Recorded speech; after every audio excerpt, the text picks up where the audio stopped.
firstborn of chaos, who so fair didst come from the old Negro's darksome womb which, when it saw the lovely child, the melancholy mass put on kind looks and smiled, thou tide of glory which no rest dost know, but ever ebb and ever flow, thou golden shower of a true Jove, who does in thee descend, and heaven to earth make love hail, act of nature's watchful life and health, her joy, her ornament and wealth, hail to thy husband Heat, and thee, thou the world's beauteous bride, the lusty bridegroom he say, from what golden quivers of the sky do all thy winged arrows fly, swiftness and power by birth are thine, from thy great sire they came, thy sire the word divine. 'Tis, I believe, this archery to show, that so much cost in colors thou, and skill in painting, dost bestow upon thy ancient arms, the gaudy heavenly bow, swift as light thoughts their empty career run, thy race is finished when begun, let opposed angels start with thee, and thou the goal of earth shalt teach as soon as he. Thou in the moon's bright chariot, proud and gay, dost thy bright wood of stars survey,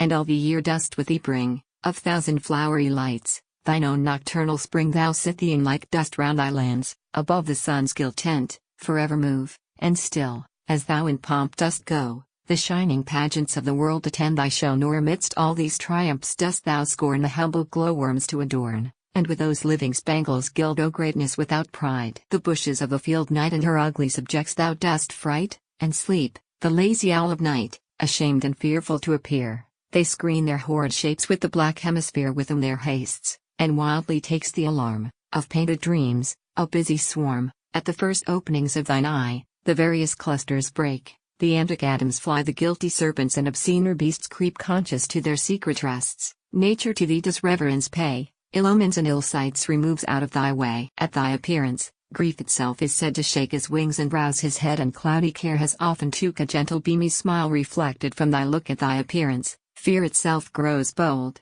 thy sunshine melts away his cold, encouraged at the sight of thee, to the cheek color comes, and firmness to the knee, even lust, the master of the hardened face, blushes if thou bist in the place, to darkness curtains he retires, in sympathizing night he rolls his smoky fires. When, goddess, thou lift'st up thy wakened head out of the morning's purple bed, thy choir of birds about thee play, and all the joyful world salutes the rising day. The ghosts and monster spirits that did presume a body's privilege to assume vanish again invisibly, and bodies gain again their visibility. All the world's bravery that delights our eyes is but thy several liveries, thou the rich dye on them bestow'st, thy nimble pencil paints this landscape as thou goest. A crimson garment in the rose thou wear'st, a crown of studded gold thou bear'st, the virgin bees in their white are clad but with the lawn of almost naked light. The violet, spring's little infant, stands girt in thy purple swaddling bands, on the fair tulip thou dost dote, thou cloth'st it in a gay and party-colored coat with flame condensed, thou dost the jewels fix,